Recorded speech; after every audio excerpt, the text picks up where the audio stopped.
And I'm going to climb your mountain and take you by surprise.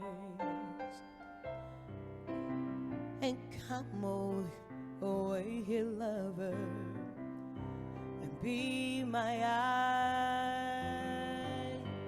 See here, you better do the things you dream. See here, you better do the things you scheme. See here, you better do the things you believe in.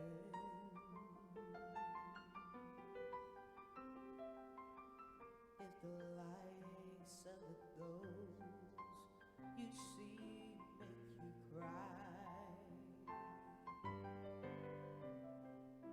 go to them and smile away the tears before they die. You have magic and spells to while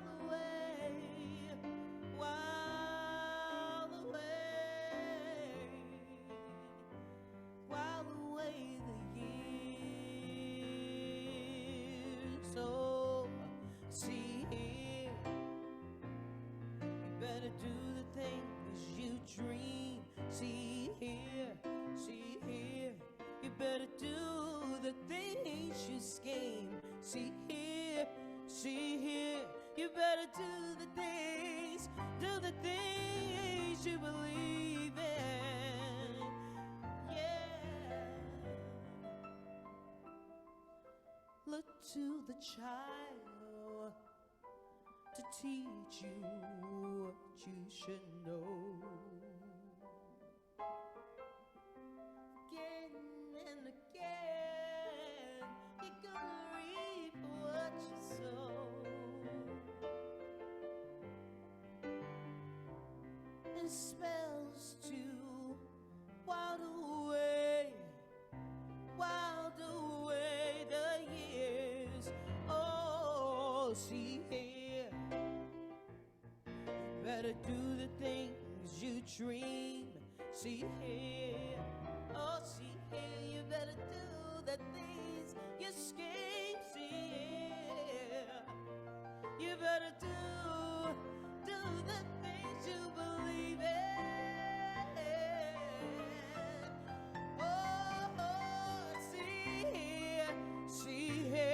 You better do the things that you dream. See here, you better do the things that you scheme. See here, you better do the things that you believe in.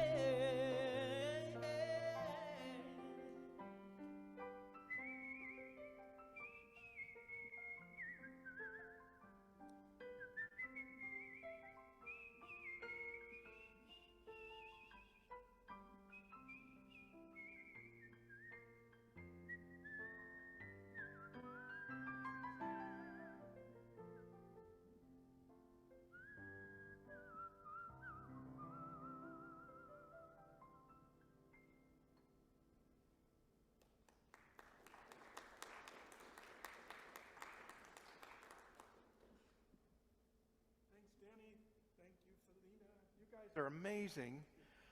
They just learned that. I requested that song just this week, and they've just learned it, and it's not a song that probably any of you have ever heard, I would imagine. It was written by a guy named Michael Callan, and back in, do we have our technical stuff handled? I know I've been getting texts from the, yay, thank you for being patient with us, those of you who are joining us online. I think we got the sound together now. So anyway, back in the 90s, I was participating in a queer community in Santa Monica. It was kind of an artist colony, and they would do performance and theater and writing and art and poetry. It was just this amazing place, and it was founded by a guy named Michael Callan, who wrote that song. He was long past by the time I had joined them. He died in 1983 of AIDS-related complications. But his work back in the 80s, when the AIDS crisis first hit, completely changed the trajectory of how the country and our health infrastructure was dealing with it. That's why I love the song, because there's so much urgency. You hear it in there. He had a definite purpose for which he was, it was life and death for him.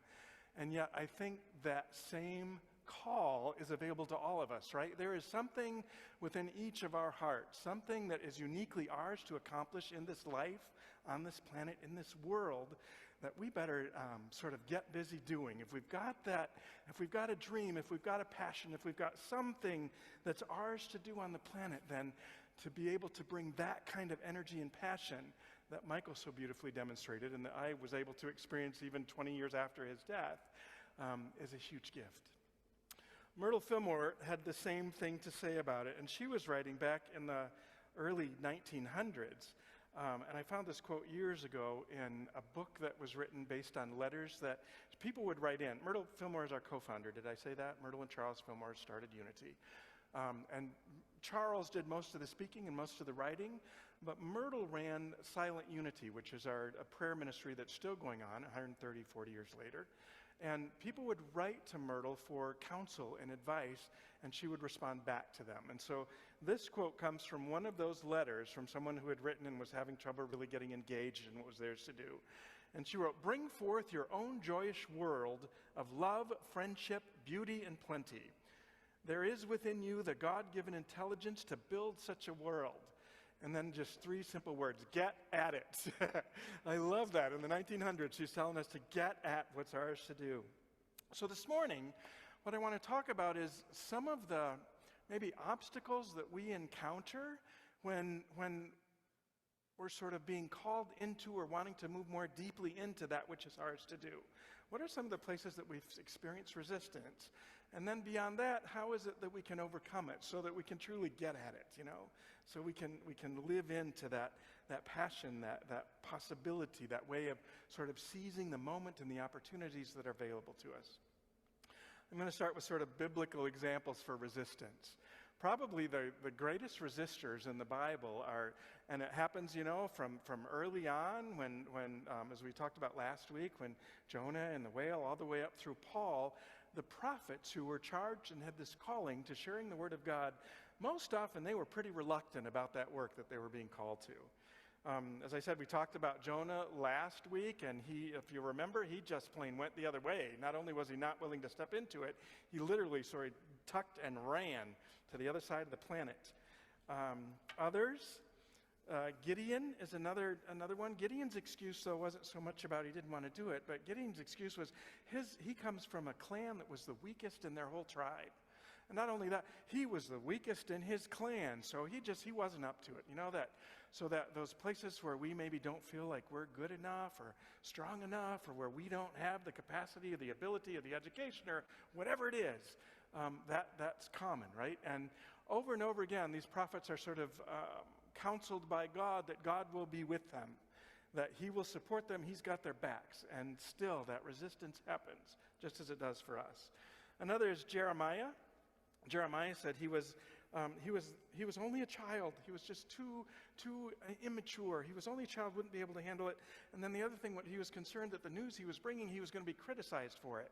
That people were going to insult him, right? That fear that we all have about really stepping out, and it's one of the reasons that I think our mission and purpose here at Unity North Shore is so salient, right? Because what we're about is creating a safe space where we can take risks and live our deepest truth, to go to sort of confront head on those places where we don't feel good enough, where we don't feel like we've got the right resources or the education, or we're worried about what other people are going to think. Those are the resistance points. And I think it's helpful to realize that since biblical times, those are dynamics that are part of the human experience, right? We're going to encounter them. That's a part of our own experience as we move through this life experience. So that, for me, is a little bit reassuring, right? It gives me a starting point. I don't need to feel like, I'm not good enough. This is something the others are going through the same stuff too. So how is it, the next we're going to move into the space of how we really, how we move into a space of having that call be fulfilled. How is it we're able to live into it? I've been working with, it's all virtual, right? There's so much available, so much great stuff available. But Jeff Warren is a fantastic meditation teacher. And he and Dan Harris were talking about this on 10%.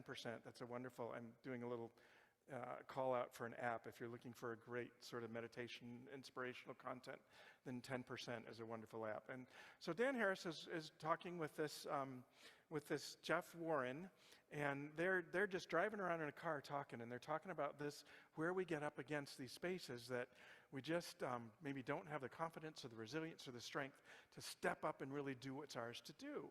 And the example that they use is a dance floor. Because these are two white guys that presumably they got white guy dance abilities and rhythm, and they're talking about how uncomfortable that is, or has been in their life experience, like just the awkwardness that comes up, so Jeff says, but if you look around at a dance floor, and you look at who on that floor is having the greatest time, who's like really into it and enjoying it, and they don't care what anybody thinks. They're just kind of in it and doing their own thing. And to be able to allow ourselves that kind of permission, regardless of what, and so I'm using dance as sort of metaphor for whatever your passion is, whatever you're being called to, whatever it is that you're resisting stepping into more fully, that dancing, to be able to move into it from a place of, I don't really care. Doesn't matter what other people think about this. I'm just going to bring the fullness of my abilities, of my talents, of my passions, of my love to this experience, regardless of how it looks, right? And I've wrestled with this a little bit because that same theater workshop that I talked about earlier, it was just this amazing, there would always be a dance warm-up. And a lot of the folks who were a part of this, being in Santa Monica or at ballet, they were people who were actors and dancers and performances by vocation, right? So they're really good. But one of the women was also a very large woman. Think like Lizzo kind of body image. And she was going through some challenges with really feeling comfortable in her own skin. And so the director, her assignment that next week was to show up in a bikini and perform in front of all of us. And people are going, oh, no. And she did it. And what I witnessed, I was only there for about a year and a half, it was kind of the same class moving through it. But what I witnessed was her capacity over that time to be, by the time that I finished up there, like the dance thing, my favorite person to watch was this woman. Because she had become so comfortable in her skin that, because these professional dancers, they'd be like down on the floor and doing their splits and she would be like the same rhythm, the same moves, but with such grace. Like she adapted the moves in a way that were absolutely beautiful and so wonderful and flowing, right? But that's not what I'm talking about here. That's not at all what I'm talking about. I want to focus on the place where she showed up in the bikini, right? Because the only way she got to a place of grace is to be able to have a sense of confidence and dignity in that place that's most uncomfortable.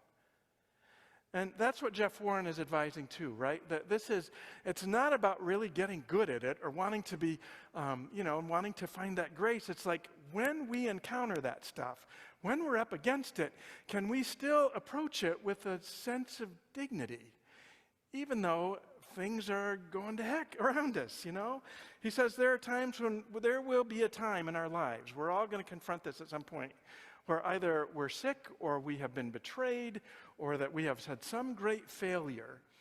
And it's in those moments that if we have the resilience and we have a practice behind us that we can show up with a sense of dignity and move through it with this capacity to know that there is something greater beyond it, and to know that even in this moment, I've done my best. There's something here to be proud of. There is an accomplishment right here in this space that's going to move me forward, right? Rather than send me scurrying back and running away like Jonah.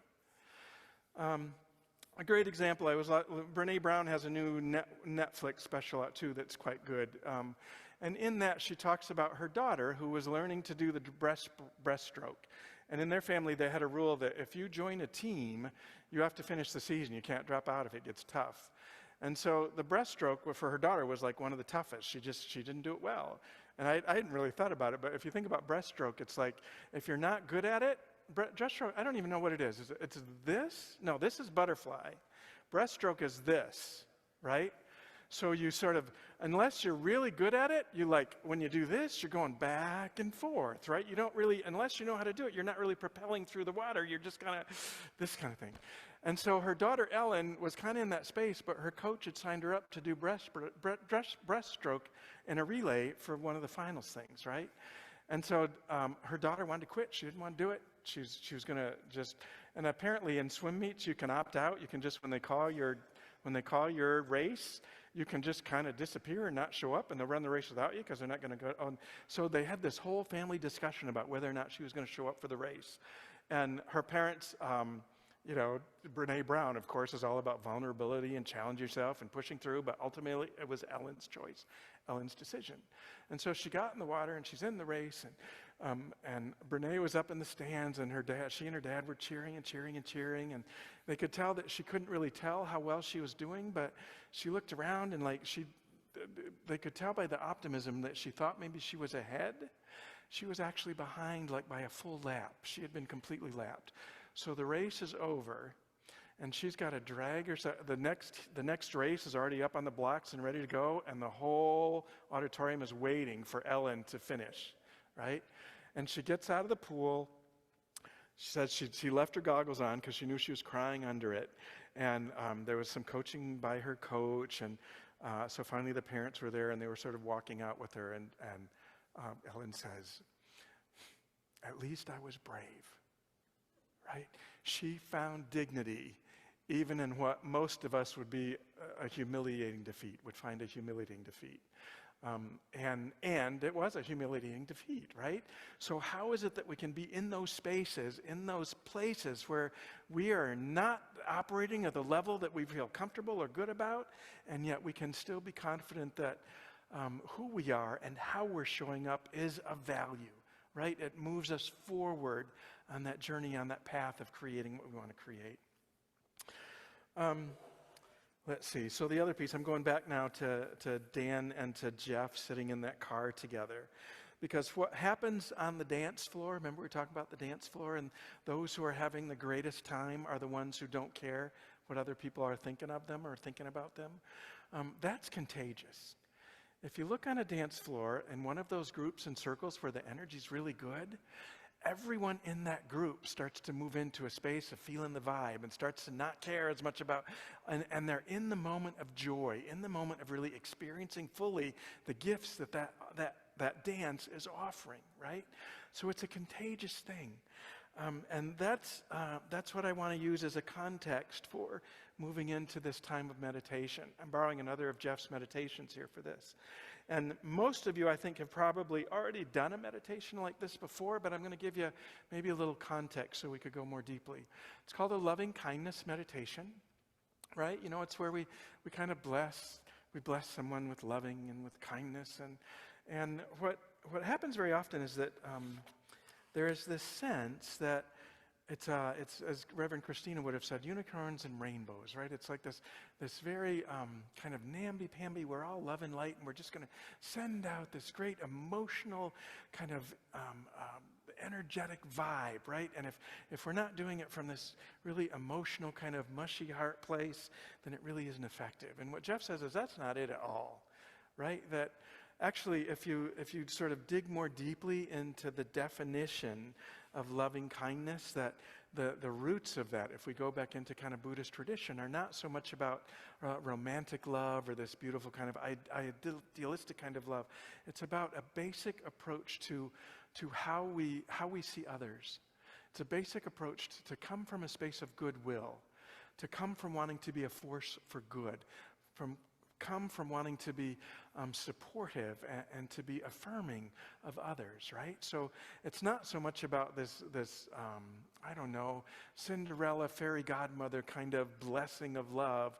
It's really about a place of respect and honoring and giving from that level. So, you know what, I think I'm going to go ahead and skip the Get Ready My Soul thing, and we'll just move it because it's a little longer meditation. But if you and Danny Felina could be available to help us with the Alleluias to come out, that'd be great. So, to get ready for this meditation, it's, let's see, Jeff describes it as kind of like concentric circles. So we'll start sort of within, and then it gets gradually, with each phase, we sort of move out. So it starts fairly simply, and then we get to a kind of deeper capacity of really bringing this energy of goodwill into this meditative experience, right? So I would invite you to just go ahead and breathe in and relax like you always do for meditation. Just become present to this moment. I'm going to do quite a lot of talking, so it's not really going to be one of those meditations. It's lots of music. It's just you're here, you're in this space. And what I would invite you to do is just be really open to the experience. Just no matter what it is, how it is that you experience it, just let that be part of it. You know, if it feels like, oh yeah, I'm into this, I can really see the goodness in others, then great, go with that. If it's like, oh man, this is kind of uncomfortable, it's like, okay, just notice that. That's good information, that's good insight, that's part of growth, that's part of creating this resilience. And Jeff even says at one point, maybe if like, if this a welling up of rage and vitriol, like that's cool too. But just be with it, notice it, and allow yourself to be present to this as a practice, as an exercise for creating a greater capacity in you to be a presence for good, to be a really source of goodwill. So breathe in, totally not judgmental about what this experience is going to be for you, just observing. And I invite you to first call to mind the image of someone very dear to you, someone who it's really easy to like, who you know quite well. And imagine that they're sitting directly across from you. You're sitting eye to eye, face to face. And it's helpful even if you can make yourself smile. Just bring that kind of countenance and energy to it. And see the person across from you smiling back. Just feel the kind of vibe of that. Maybe it's a little awkward because, you know, we don't do a lot of one-on-one, eye-to-eye, but be in it for a minute. Feel your appreciation, your respect, your gratitude for the connection that you share with this person. And then I'm going to ask you to hold just a couple of affirmative statements that you're blessing this person, that you're sending out with. And the adjectives you use can be your own. Just don't put a lot of thought into it. Do something that comes very easily, but it might be something like,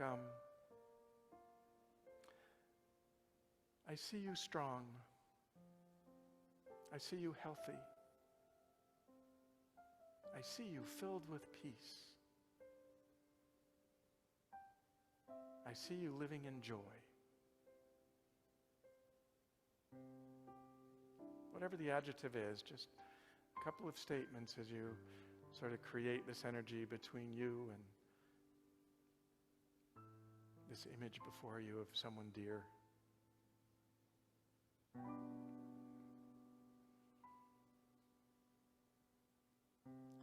Now breathe in deeply and exhale. And we're moving out now in the concentric circles. And so for this next ring, I invite you to call to mind someone whom you don't know very well at all, but that you encounter fairly regularly. Maybe it's the attendant at the dry cleaner. Maybe it's someone you see at the grocery store, cashier. Maybe it's someone who does your hair. Someone you don't know well, but that you have some ongoing connection with. And we're going to send them a blessing, much like we did the person we know really well. And it's beautiful because it's sort of a random act of kindness. See them before you, again with that same gentle presence, even with a smile on your face. And declare an affirmation for them. I see you joy-filled. I see you healthy. I see you happy. I see you safe.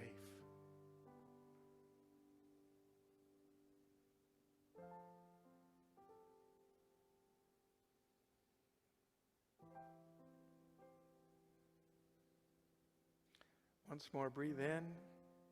Notice your internal experience at this point. Breathe out.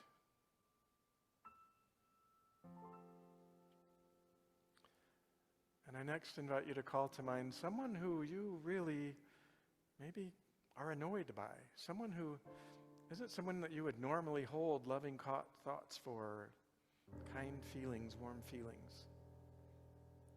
The coaching is, don't make this your arch enemy.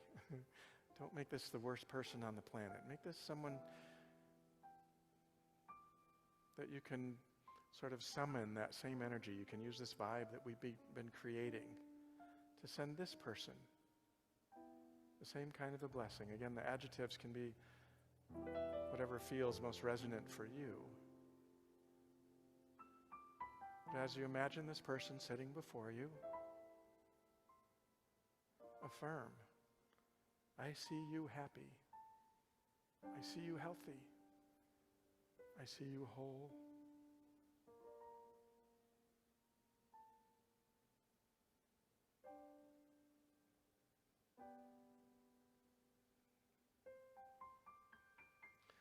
Once more, breathe in and exhale. Kind of note your internal experience. As we move out to the next circle in this ring, this is one that some people find the most difficult. It's that space where we're critical of ourselves, of our ability to dance, of the ways in which we feel we're not yet qualified.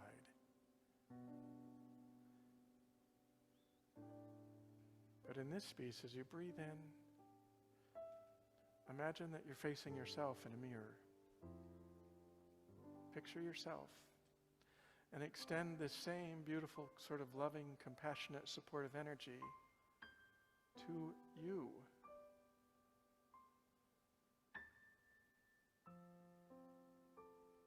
I wish you joy. I see you happy. I see you safe. I see you confident.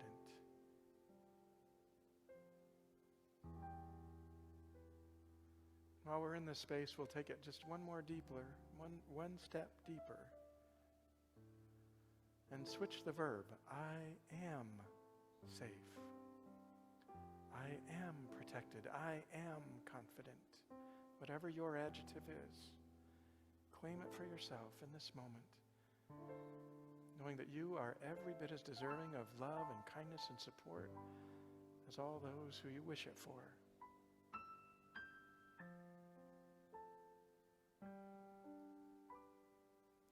Once more, breathe in. Breathe out, exhale. Notice the energy, notice the vibe you're feeling.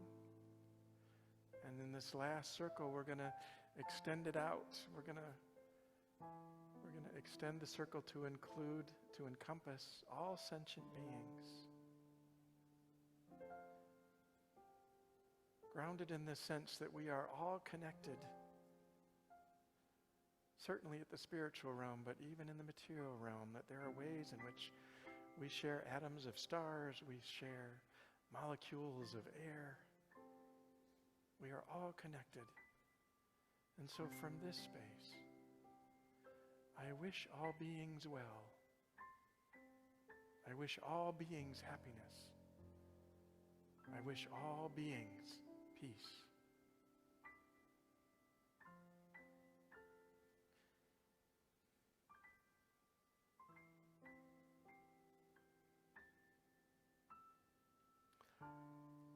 One last inhale, breathe in. And exhale, breathe out.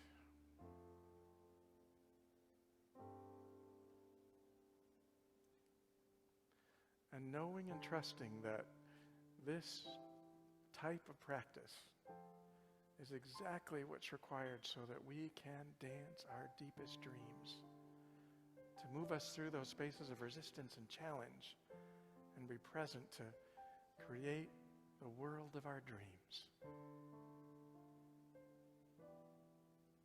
And we're ready. Let's get at it. So it is, and so we let it be. Amen.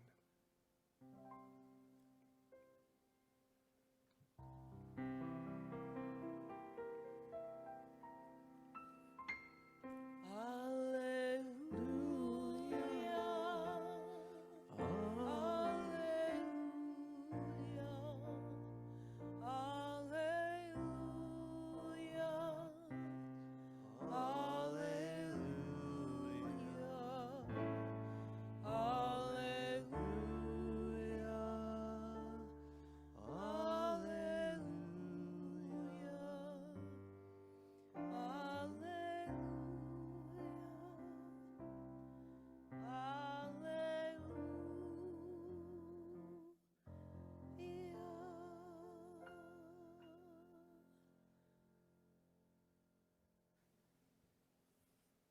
So this is the time in our service that Kathy mentioned up top could be one of the most powerful.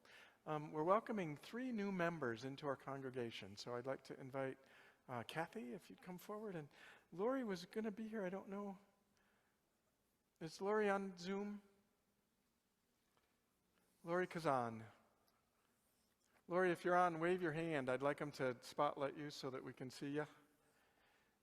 And then Maureen Swift will also be joining us, although she's not able to be here. She has responsibility for caregiving responsibilities that make it unable to be here. But it was a very different experience from most of our membership classes. We did it online. Yes, Jan, thank you. Come on up. We did this online, and it was a wonderful time to kind of connect and get to know. But one of the greatest benefits of that membership class is an ability to kind of connect with others in the congregation.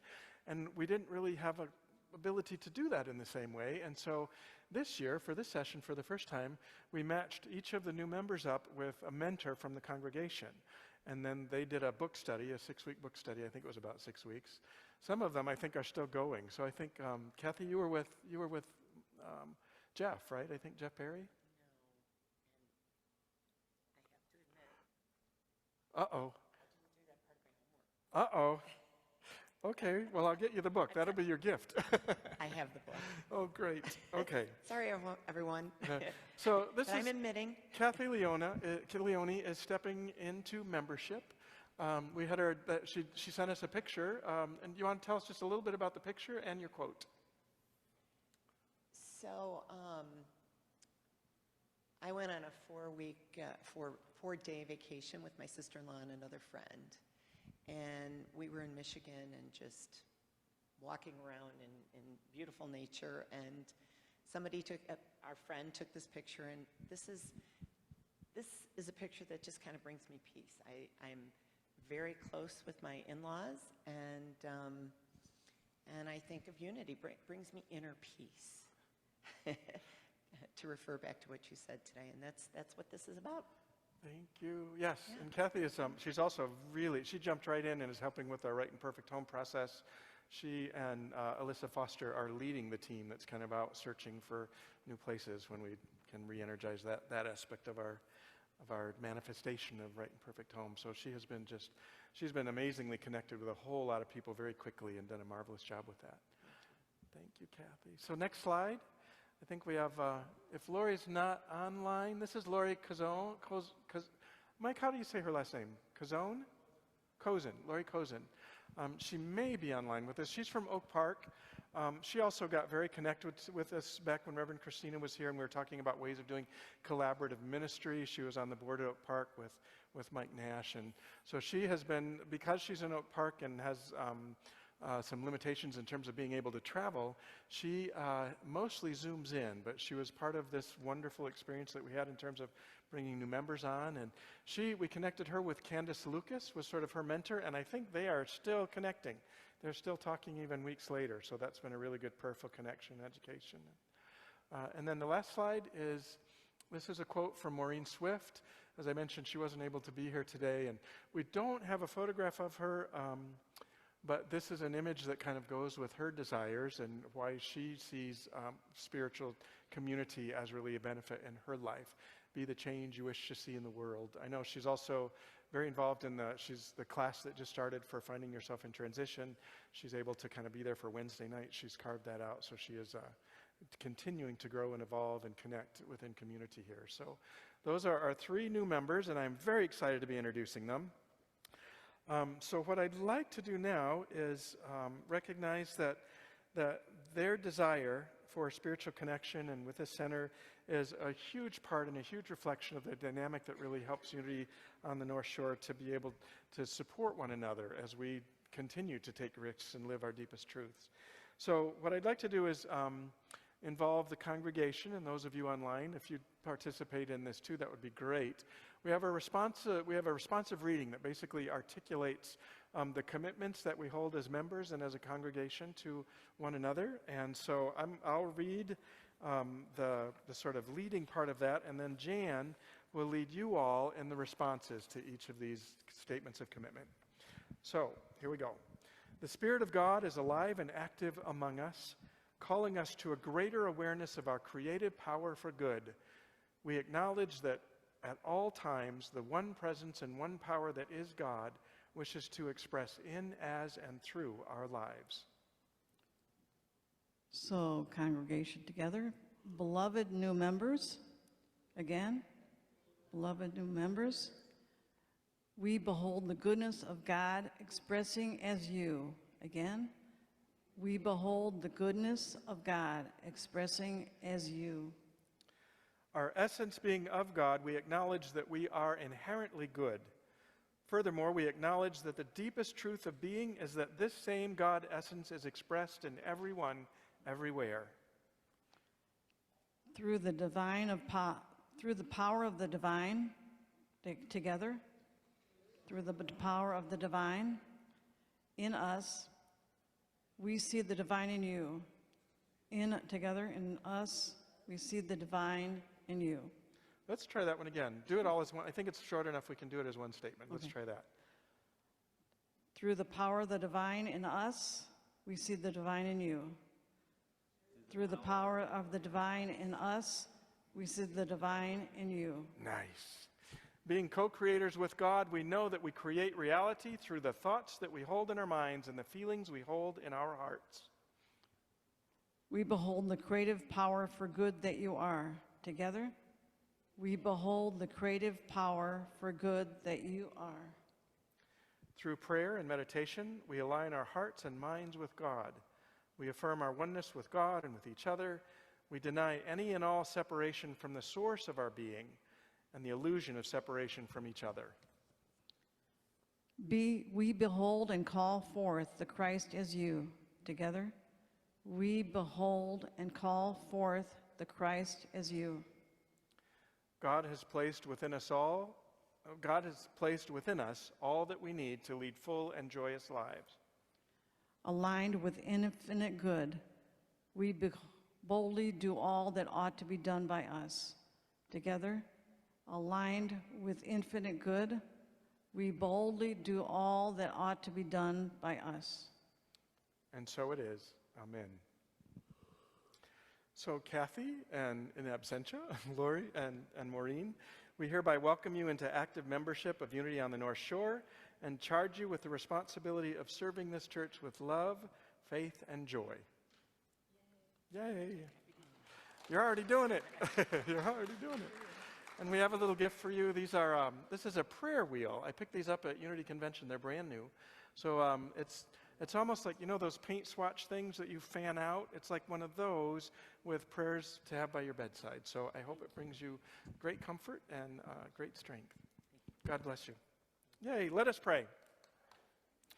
Almighty and ever-loving God, recognizing that we are here by divine appointment, we celebrate the commitment of these new members. In joining Unity on the North Shore today, we see a beautiful demonstration of divine love expressing through us all. And we affirm their affiliation with this spiritual community will greatly bless each of them and all of us. Amen. Yay, us. Thank you, Kathy. Welcome.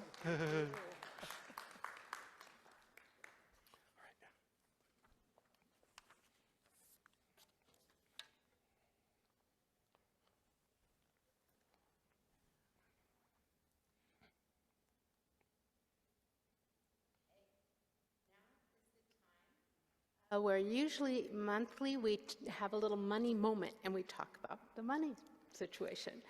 Today we want to focus on the gala. So the first thing is with the gala, we still have a few little details to finish up, but we believe we're going to have about $9,000 incremental versus what we would have had without the gala. So thank you, thank you, thank you to each and every one of you. If you were able to attend, you bought tickets, you donated something for the auctions, whatever your contribution is, we appreciate you. Thank you so much. The second thing I want to mention is the real thing that I continue to hear about the gala is how much fun everyone had. What a wonderful event it was. And I just want to celebrate the community aspect of the gala. I think everybody came together. We had new friends who hadn't been here before. Kurt's family was here, et cetera, et cetera. And it was just a wonderful celebration of people who think and believe the same things you do. It fed your spirits. It fed our spirits. And so that, as Kurt was mentioning, that energy is contagious. And so thank you for being part of that. And as we go forward, let's bring more of that here. If you have taken a back seat a little bit since the pandemic, maybe come back in the sanctuary. If you haven't come to the in-person classes, maybe come back. Come back and feed your spirit as we gather together as community. It's such a wonderful time.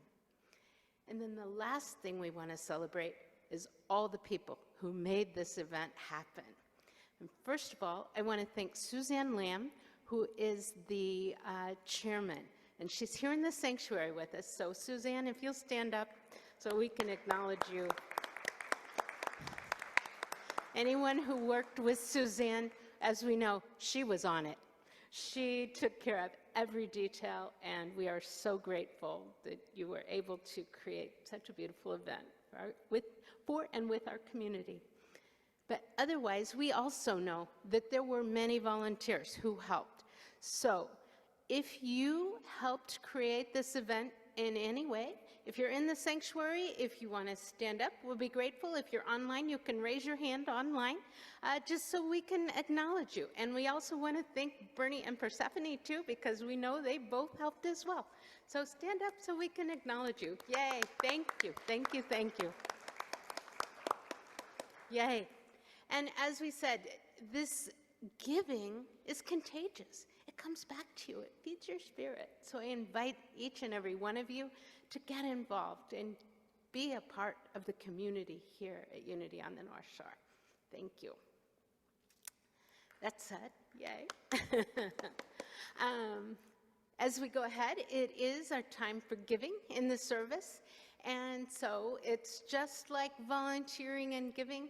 When you give, it feels good. It comes back. It's contagious. So we invite you to give joyously and generously. We have 3 easy ways to give. First is you can text GIVE to 815-827-6052. Second, you can give online at our website, unityns.org, or you can send a snail mail check to 3434 Central Street here in Evanston, Illinois. We always invite you to make a recurring gift. You can do that in our Tithely app, the online app, either with the phone or online. You can do the recurring gift, or you can do it with your bank's bill pay function, and they don't charge any fees. They'll just send us a check every month. So it's easy for you and terrific for us. If you happen to be with us here in the sanctuary, we do have a bowl in the back of the sanctuary where you can drop your gifts at the end of the service. Now let us bless our giving and receiving together. Divine love, as me, blesses and multiplies all that I am, all that I have, all that I give, and all that I receive. And so it is. Amen.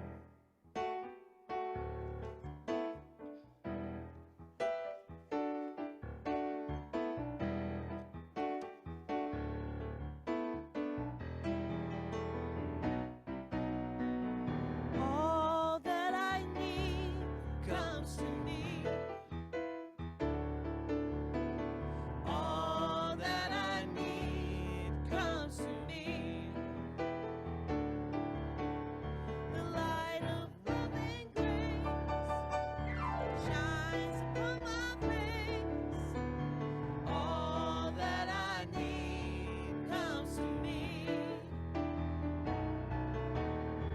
All that I need comes to me.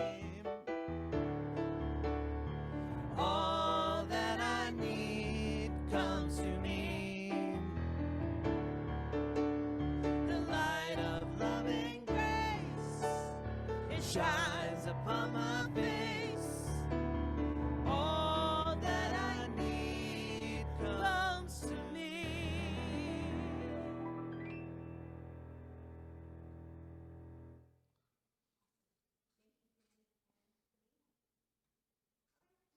A few announcements as we start to wrap up.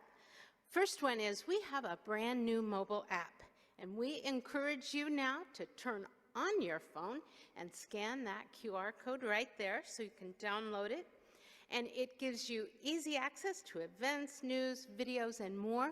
And you'll see once you load the app, there's one frame that says News Feed. If you just click on that, it gives you everything that's happening, any prayers that people have requested, etc. So we invite you to get the app and check it out every once in a while, every day or so. You could just look at it in the morning and see what's happening. It's a safe and secure way if you want to use that as a place to donate with your credit card. And there is a prayer wall to specifically request prayer from others and to commit to praying with others who have requested prayer. So download that right now. Second, we want to highlight the micro-memoir class. You have an opportunity to write up your own life experience in a 600 or 700 word story. This is a class that Sharon Myers has facilitated, and people have absolutely loved it. And she just helps you facilitate a process for writing a story from your own life. The cost is $80, which includes 2 Tuesdays, this Tuesday and next week. And you can register in the app or online by clicking classes and events, and that's at unityns.org. And then today, on this beautiful day, it's a perfect opportunity to help prepare our gardens for winter. So after service today from noon to 1, or next Saturday at noon to 1, October 29th, we invite you to come and join Vicki Elswardia, our garden angel who helps create the beautiful seasonal pots by the front entrance, will be coordinating so we can prepare our gardens for winter. Oh, here she is, yes. Thank you, Vicki, yay. Okay, so thank you to each and every one of you for being with us. Thank you to Danny and Felina. Thank you to the tech team. Thank you to Reverend Kurt. This service would not have been the same without each and every one of you here. Thank you. And now, Felina and Danny will lead us in the peace song, and then Olga will be back with the prayer of protection.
Okay, the prayer of protection is on the screen. The light of God surrounds us. I am light. The love of God enfolds us. I am love. The power of God protects us. I am power. The presence of God watches over us. I am presence. Wherever we are, God is. I am divine. Thank you for coming. We enjoyed your presence. And for those of you who are here in person, I'll be in the back if you would like to pray. Thank you.